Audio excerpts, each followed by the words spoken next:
طيب أيها الإخوة وأيتها الأخوات أينما كنتم أحييكم بتحية الإسلام تحية أهل السلام في دار السلام سلام الله عليكم ورحمته وبركاته.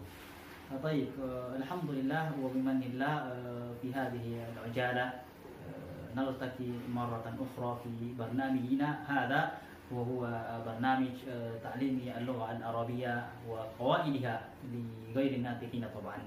والحمد لله أيها الإخوة والأخوات في لقائنا الماضيين قد بينا وشرحنا ما هو الإعراب وتقسيم الإعراب، والحمد لله إن شاء الله في هذه الفرصة القيمة الرائعة نواصل البيان والشرح طبعا ما يتعلق بباب الإعراب كما بينا في اللقاء الماضي. Baik. Ya, jadi teman-teman sekalian, di video kali ini kita akan kembali melanjutkan pembahasan kita tentunya di bab yang sama yaitu bab i'rab, dan di video sebelumnya, di video pertama dan video kedua kita sudah menjelaskan apa itu i'rab dan pembagian i'rab, dan insya Allah di video kali ini kita akan melanjutkan dan insya Allah menyelesaikan pembahasan tentang i'rab. Sebagaimana yang disebutkan oleh Imam Ibnu Al-Ujurum bahwasanya al-i'rabu huwa taghyiru awakhiril kalimi li ikhtilafil awamil dakhilati 'alaiha, di video pertama tentang pengertian i'rab, dan di video kedua kita sudah menyebutkan bahwasanya wa qasamuhu arba'atun. Ya, teman-teman bisa lihat amatannya. Wa qasamuhu arba'atun raf'un wa nasbun wa khafdun wa jasmun, dan pembagian i'rab itu ada 4, ya, rafa, nasab, jar dan jazam di video kedua, dan insyaallah di video ketiga ini kita akan melanjutkan masih dengan pembahasan yang sama yaitu pembahasan i'rab, dan insyaallah kita akan selesaikan tentang i'rab. Namun sebelumnya, sebelum kita lanjut, teman-teman sekalian yang belum menyimak penjelasan tentang i'rab di video sebelumnya, di video pertama dan kedua, alangkah baiknya teman-teman sekalian bisa menyimak terlebih dahulu video tersebut sebelum kita lanjut di video ini, agar memudahkan teman-teman sekalian memahami pembahasan yang akan kita bahas di video kali ini. Dan juga buat teman-teman sekalian yang belum mensubscribe channel ini, ya silahkan di subscribe dulu. Saya kasih waktu dari angka 1 sampai 100. 1, 2, 100. Syukron ala ihtimamikum ayyatuha al-akhawat wa ayyuhal ikhwah. Baik, sebelum kita lanjut, kita sedikit murajaah dari video kedua bahwasanya i'rab itu terbagi menjadi 4, atau tanda-tanda i'rab itu ada 4. Yang pertama raf'un, kemudian nasbun, kemudian khafdun, kemudian jazmun. Nah, ini dia pembagian i'rab di video yang kedua, teman-teman sekalian, bahwasanya tanda i'rab itu perubahan akhir kata dalam bahasa Arab itu cuma 4 kemungkinan. Kalau bukan rafa sudah pasti nasab, kalau sudah nasab sudah pasti khafad, kalau bukan khafad sudah pasti jazam. Makanya teman-teman sekalian yang belum menyaksikan video yang kedua, maka akan kebingungan apa itu rafa, apa itu nasab, apa itu khafad, apa itu jazam. Ya, jadi silahkan disimak video sebelumnya sebelum teman-teman melanjutkan ke video ini. Taib, kita jelaskan sedikit secara singkat. Ya, khafad itu atau rafa itu teman-teman sekalian sering diistilahkan dengan istilah dhamma atau harakat dhamma. Di dalam kata-kata bahasa Arab itu diistilahkan dengan istilah rafa. Sedangkan harakat fathah itu diistilahkan dengan istilah nasab atau nasbun, dan istilah atau harakat kasrah itu diistilahkan di dalam ilmu nahwu dengan istilah khafad, dan harakat sukun di dalam ilmu nahwu diistilahkan dengan istilah jazam. Jadi ini istilah-istilah harakat akhir di dalam ilmu nahwu. Contohnya teman-teman sekalian, kita ambil kata kitabun, sebuah buku, ini adalah isim, atau kita ambil fi'il juga yaktubu, yaktubu. Ini ada isim dan fiil. Ya. Jadi harokat akhir dua kata ini teman-teman sekalian, itu harokat akhirnya terkadang berubah, dan perubahan tersebut cuma ada 4 kemungkinan. Kalau bukan dhamma dia fathah, kalau bukan fathah dia kasrah, kalau bukan kasrah dia sukun. Misalnya kitaban, kitabun, kitaban, atau kitabin. Ya, ini dia perubahan akhir kata. Karena i'rab itu teman-teman sekalian, sebagaimana di video sebelumnya kita berbicara tentang perubahan akhir suatu kata. Ya, perubahan akhir suatu kata, dan berubahnya akhir suatu kata dalam bahasa Arab atau dalam ilmu nahwu cuma 4 kemungkinan. Dhamma, fathah, kasrah, dan sukun. Dan keempat harokat ini masing-masing memiliki istilah. Dhamma rafa, fathah nasab, kasrah khafat atau jar, dan sukun adalah jazam. Misalnya yaktubu. Nah, ini bisa menjadi yaktuba atau yaktuba, ya tergantung apa atau sebab-sebab yang dapat merubah kedua kata ini. Jadi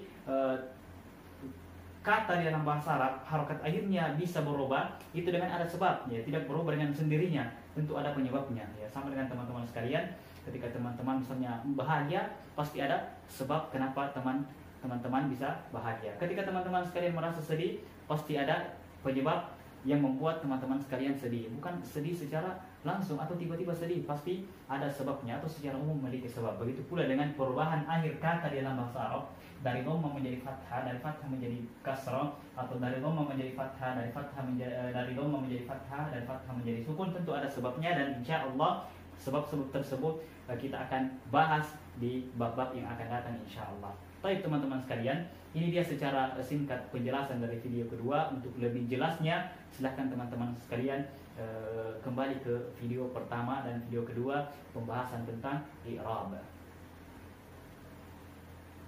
Baiklah teman-teman sekalian, kita masuk ke bagian ketiga atau pembahasan ketiga di bab i'rab, yaitu apa saja yang di i'rab atau di antara pembagian kalam.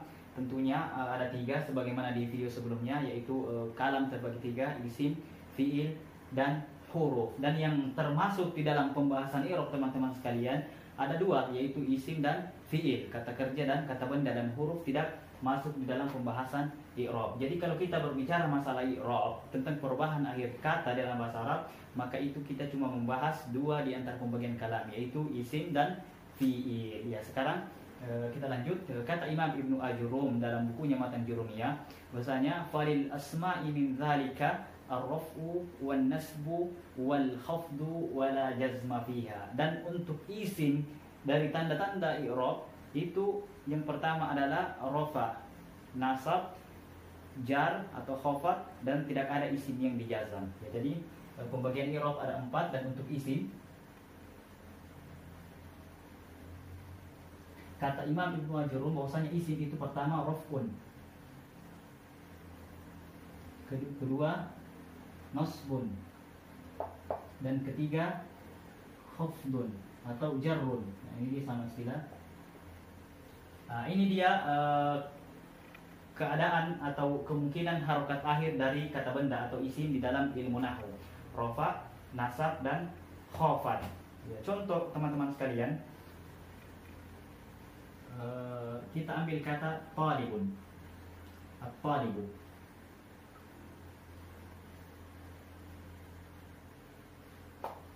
At-talibu, seorang siswa. Nah, kalau kita mengatakan di dalam kalimat misalnya ja'a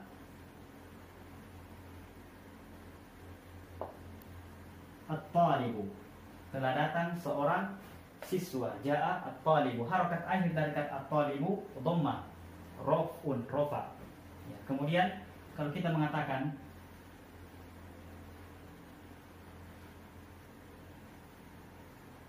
ra'aitu at-taliba,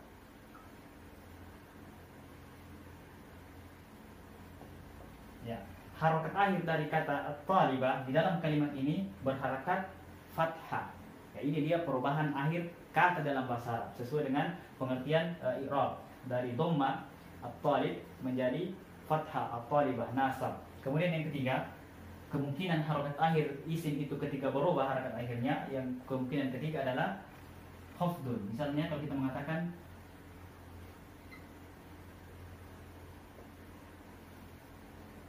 nawartu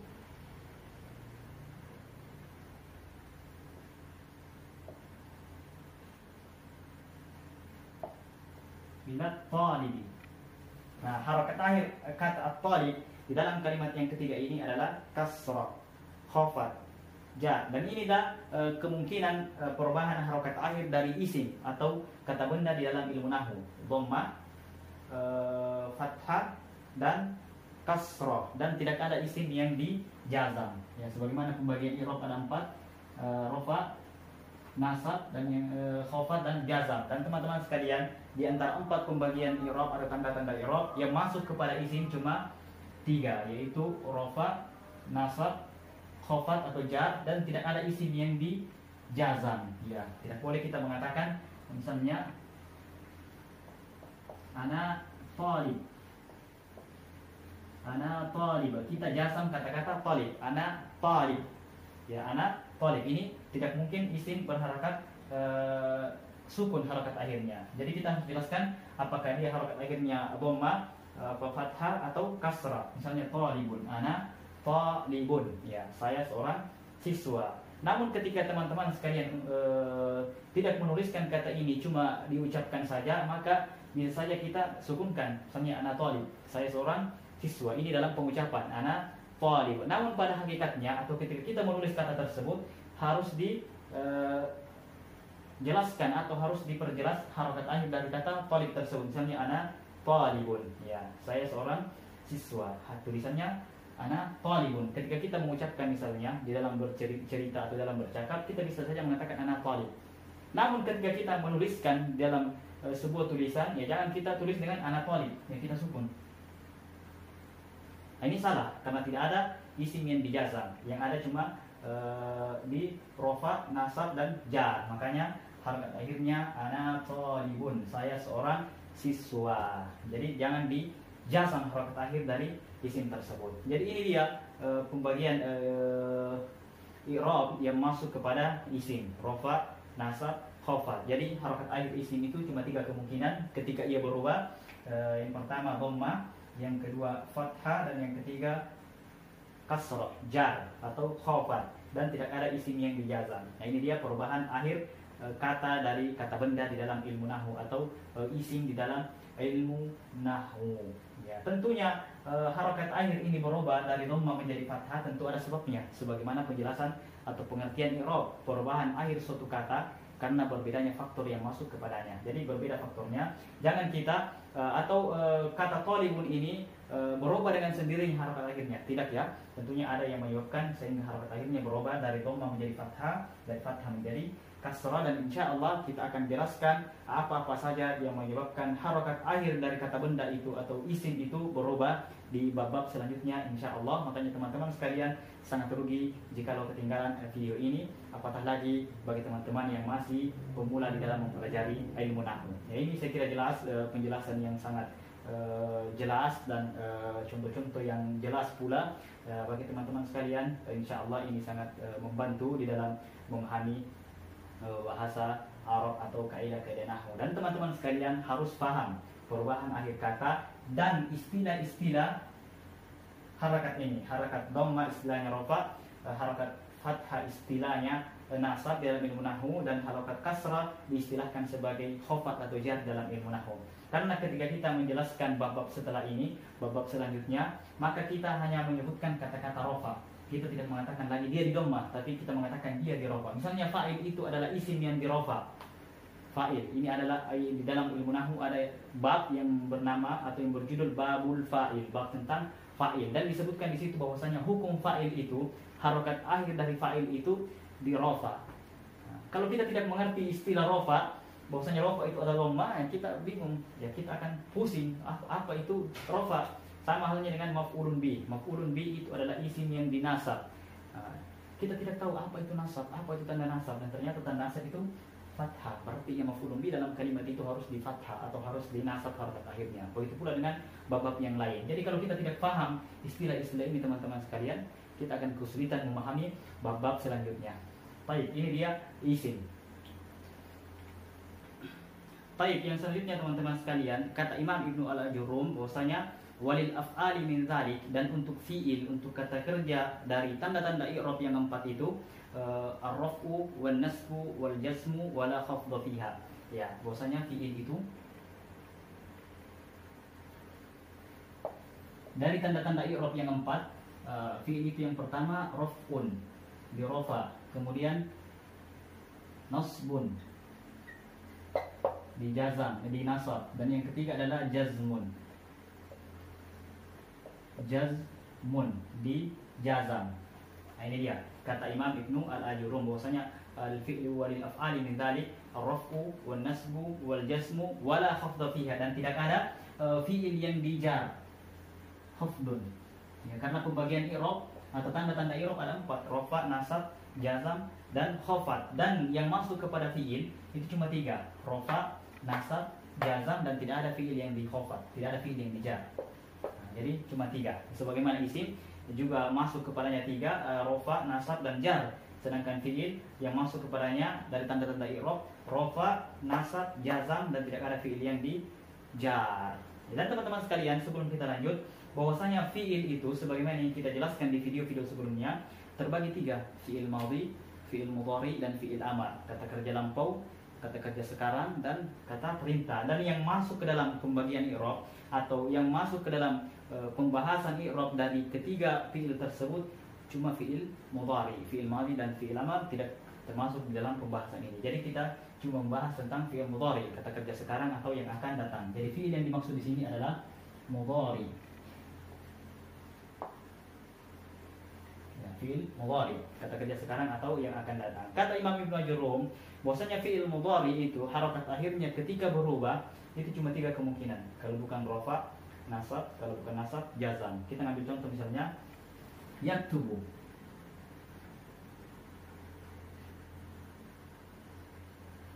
Yaktubu, ini fiil mudhari dari kata kataba, fiil madhi. Kataba yaktubu, ini fiil mudhari dan harakat akhirnya adalah dhamma, rafa. Dhamma yaktubu, dan secara umum fiil mudhari itu harakat akhirnya raf'un, dhammah.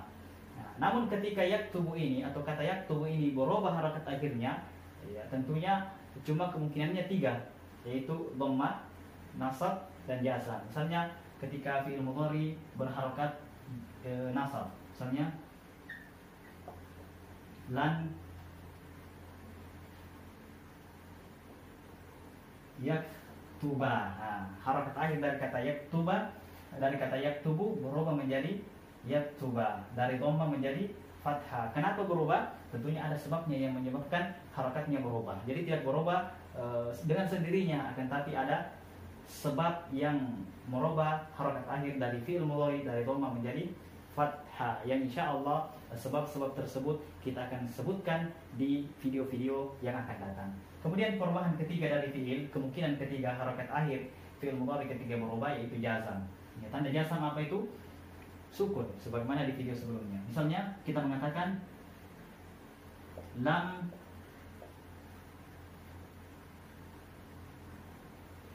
yaktuba, lam yaktuba. Nah, dari dhamma menjadi fathah, dari fathah menjadi sukun. Jadi ini dia fi'il mudhari ketika harakat akhirnya berubah cuma tiga kemungkinan. Kalau bukan rafa, dhamma, dia dinasab, fathah, dan terakhir disukun atau jazam. Dan tidak ada fi'il yang dijar, ya, tidak ada fi'il yang dijar. Misalnya yaktubi, ya, misalnya yaktubi, yaktubi, ya, tidak ada fi'il yang harakat akhirnya dijar, ya, karena kata Imam Ibnu Al-Ajurrum wala khafdha fiha, fi'il itu tidak ada yang dijar.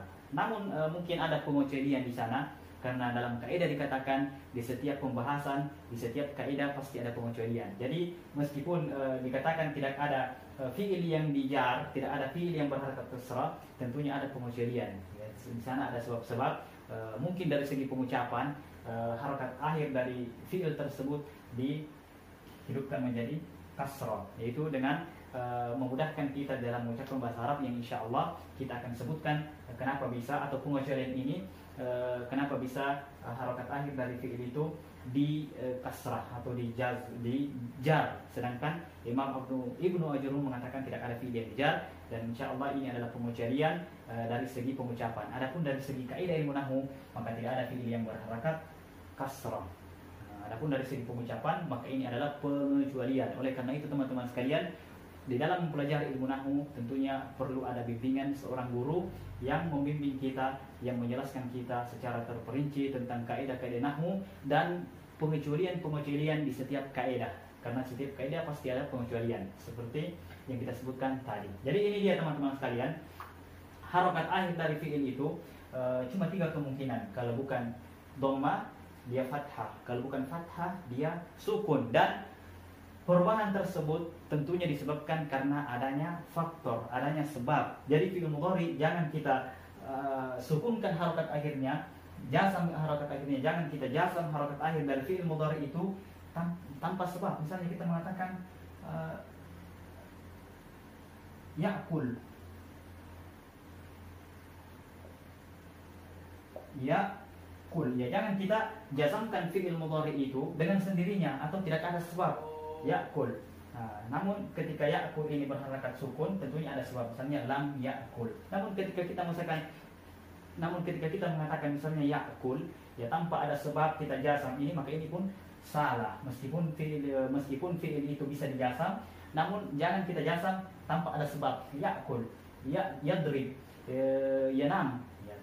Namun kita bisa menjazam fi'il itu atau menasab fi'il itu menjadi fathah dengan ada sebab-sebab yang insya Allah sebab-sebab tersebut atau apa-apa saja yang menjazam dan yang menasab fi'il kita akan sebutkan di video-video yang akan datang. Dan ini dia teman-teman sekalian penjelasan tentang i'rab, dan alhamdulillah pembahasan tersebut kita selesaikan, dan insya Allah kita akan lanjutkan di video yang akan datang dengan bab yang baru.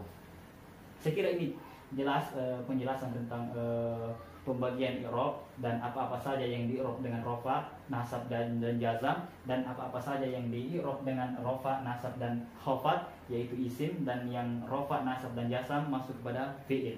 Tidak ada fi'il yang dijar, begitu pula tidak ada isim yang dijazam. Ya, baik teman-teman sekalian. Baik, alhamdulillah wa bimanillah qad intahayna min bayan wa syarh bab al-i'rab, wa alhamdulillah qad bayyana wa syarahna bi syarhin wadihin wa bi amthilatin wadihatin aidan, wa ala al-ikhwa wal akhawat alaikum bi taqdim ila as'ilah wa ta'liq wa ta'liqat in lam yakun al-bayan wadih ladaykum, wa idza kana al-bayan lahu faidah kathirah wa manafi li ghairina fa alaikum bi inshari hadha al-video ila ghairikum liyastafida ba'duna ba'da. طيب إن شاء الله في لقائنا القادم سندخل في الباب الجديد وهو باب معرفة علامات الإعراب، وشيء مهم أو من أهمية الماد أو الدرس من تعليم علم النحو. لماذا؟ لأن باب معرفة علامات الإعراب يتعلق بهذا الباب، باب الإعراب، وهذا من شيء مهم في تعليم علم النحو. فعلى الإخوة والأخوات إن شاء الله أنا أقول لكم شكرا وبارك الله فيكم على حسن اهتمامكم ومشاهدتكم إلى برنامجنا في برنامجنا هذا. وأيضا أقول أسأل الله أن يزوجكم أيها الأعزاء لمن لم يتزوج. إن شاء الله نلتقي في لقائنا القادم إن شاء الله.